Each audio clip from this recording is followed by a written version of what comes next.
Dear students, आज के इस वीडियो में मैं क्लास 10th के स्टूडेंट्स के लिए साइंस में बायोलॉजी के लेसन जैव प्रक्रम या लाइफ प्रोसेस में आपको ह्यूमन एक्सक्रीटरी सिस्टम के बारे में जानकारी दे रहा हूँ। जैसा कि आप स्क्रीन बोर्ड पर देख रहे हैं, ये ह्यूमन एक्सक्रीटरी सिस्टम प्रदर्शित किया गया है। डियर स्टूडेंट्स, जो मेन ह्यूमन एक्सक्रीटरी ऑर्गन है यह गुर्दा होता है, जिसे वृक्क या किडनी भी कहते हैं।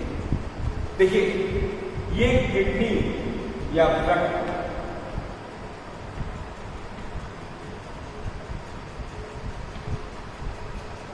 गहरे भूरे या लाल रंग के होते हैं। एक जोड़ी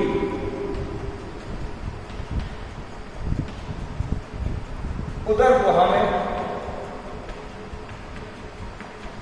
डायाफ्राम के नीचे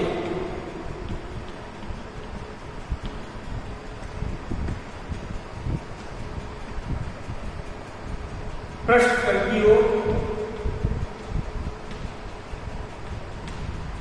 पृष्ठतल से तात्पर्य है dorsal side of the body अर्थात पीठ की ओर,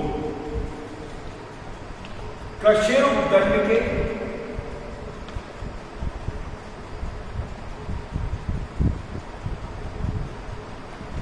प्रत्येक ओर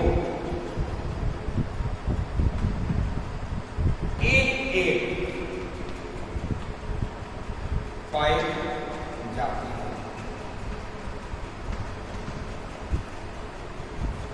डियर स्टूडेंट्स, किडनी एक मेन एक्सक्रीटरी ऑर्गन है, एक प्रमुख उत्सर्जन अंग है। इसकी लंबाई लगभग 10 सेंटीमीटर, इसकी ब्रॉडनेस अर्थात चौड़ाई लगभग 5 सेंटीमीटर तक और इसकी थिकनेस अर्थात मोटाई 2 से लेकर के 5 सेंटीमीटर तक होती है। किडनी की जो आउटर लेयर है अर्थात बाहरी तल है, ये उभरी हुई होती है, जैसे कि उत्तल दर्पण अर्थात कॉन्वेक्स होती है, जबकि अंदर की जो परत है या इनसाइड पार्ट है, ये अंदर की ओर धंसा होता है और धंसकर के एक गड्ढे नुमा भाग बनाता है। इस गड्ढे नुमा भाग को हाइलम कहते हैं।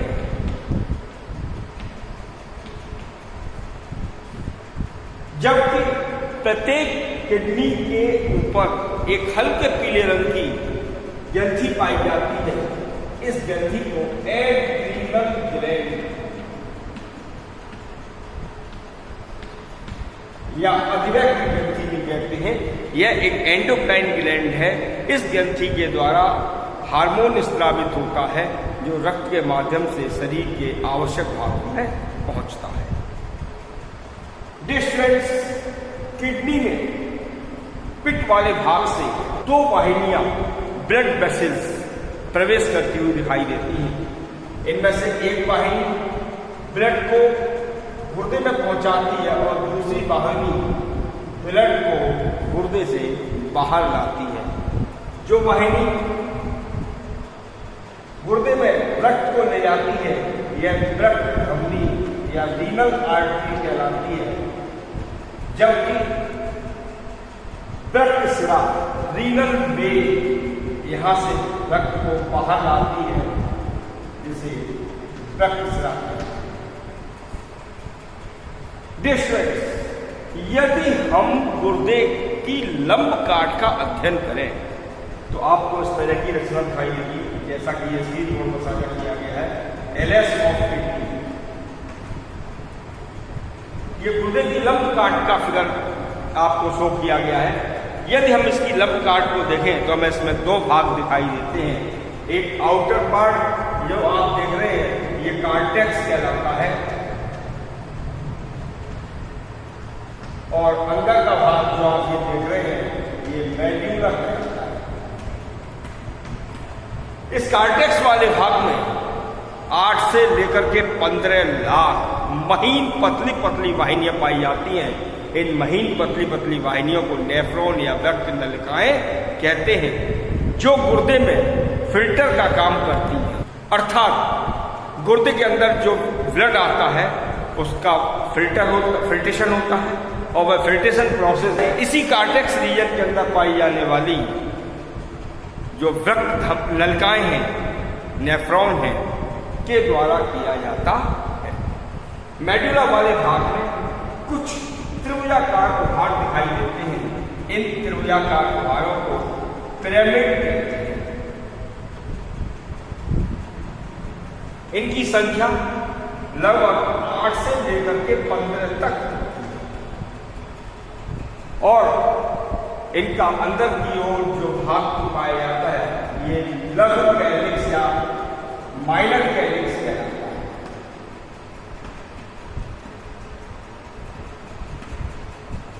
और लघु कैलिक्स परस्पर मिलकर के ये दीर्घ कैलिक्स बनाते हैं।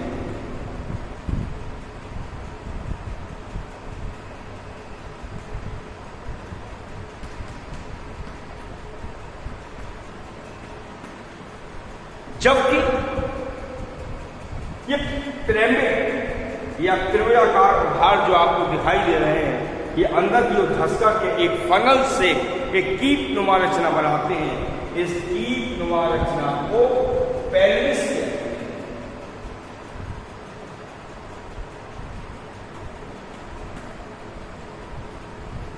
और इस कॉर्टेक्स रीजन में जो वृक्क नलिकाएं या नेफ्रॉन पाई जाती हैं वो परस्पर संयुक्त रूप से इसी फनल शेप स्ट्रक्चर में जाकर के खुलती हैं। और ये फनल शेप स्ट्रक्चर जो पेल्विस है ये पिट वाले भाग से बाहर निकल करके एक पतली वाहिनी में परिवर्तित हो जाती है। इस पतली वाहिनी को यूरिनरी डक्ट या मूत्र वाहिनी कहते हैं। इसकी लंबाई अप्रॉक्स 30-35 सेंटीमीटर तक होती है। दोनों मूत्र वाहिनियां अर्थात यूरिनरी डक्ट इसी पिट से अर्थात गर्त वाले भाग से, गड्ढे वाले भाग से ही बाहर निकलती हैं और एक थैली नुमा रचना में जाके खुलती हैं। इस थैली नुमा रचना को मूत्राशय या यूरिनरी ब्लैडर कहा जाता है, जो कि इनवॉलंटरी मसल्स या लिखित पेशियों का बना हुआ होता है। ये यूरिनरी ब्लैडर यूरेथ्रा के द्वारा शरीर से बाहर खुलता है। अर्थात किडनी के अंदर, गुर्दे के अंदर जो वेस्ट तैयार होता है फिल्टर के बाद ब्लड फिल्ट्रेशन हो जाता है और ब्लड फिल्ट्रेशन के बाद जो वेस्ट प्रोडक्ट बाहर निकलते हैं वही वेस्ट प्रोडक्ट मूत्र वाहिनियों से होते हुए इस यूरिनरी ब्लैडर में इकट्ठे होते हैं। जब ये ब्लैडर भर जाता है तो इसकी अरेखित पेशियां अर्थात इनवॉलंटरी मसल्स सिकुड़ने लगती हैं, उनमें कॉन्स्ट्रक्शन चालू हो जाता है और उनके संकुचन से यह आभास होता है कि उनको यूरिन पास करने के लिए जाना चाहिए और यूरिन को सही से बाहर निकाल दिया जाता है। इस प्रकार से वीडियो में आप जो देख रहे हैं जो मेन एक्सक्रीटरी ऑर्गन है ये है किडनी। देखिए वैसे बॉडी में हमारे इस मेन एक्सक्रीटरी ऑर्गन के अलावा कुछ और भी ऑर्गन हैं, जैसे त्वचा, ये शरीर में बनने वाले विभिन्न नाइट्रोजनी पदार्थों को पसीने के रूप में बाहर निकालती है। लंग्स प्राय CO2 को बाहर निकालते हैं। इंटेस्टाइन जिसे आंत कहते हैं, यह भोजन के डाइजेशन के फलस्वरूप जो अपचित भाग है, अनडाइजेस्टेड पार्ट है, उसको बाहर निकालता है। लिवर शरीर में जब भोजन का पाचन हो जाता है तो भोजन के पाचन के फलस्वरूप एमिनो अम्ल बनता है और एमिनो अम्ल के डीएमिनेशन से जो अमोनिया रिलीज होती है या अमोनिया जो प्रोड्यूस होती है, उस अमोनिया को ये कम हानिकारक पदार्थ में बदल देता है, अर्थात यूरिया में बदल देता है। तो लिवर के द्वारा मेन रूप से अमोनिया को यूरिया में कन्वर्ट किया जाता है और ये यूरिया शरीर से बाहर त्यागी जाती है। तो हमारे बॉडी में किडनी के अतिरिक्त त्वचा, फेफड़े, आंत और लिवर भी उत्सर्जन में महत्वपूर्ण भूमिका निभाते हैं। तो डियर स्टूडेंट, लाइक और शेयर करना ना भूलें। साथ ही जिन विद्यार्थियों ने मेरे चैनल को सब्सक्राइब नहीं किया है उसे तुरंत सब्सक्राइब कर लें, ताकि आने वाले वीडियोस की नोटिफिकेशन आपको सबसे पहले प्राप्त हो। Thank you.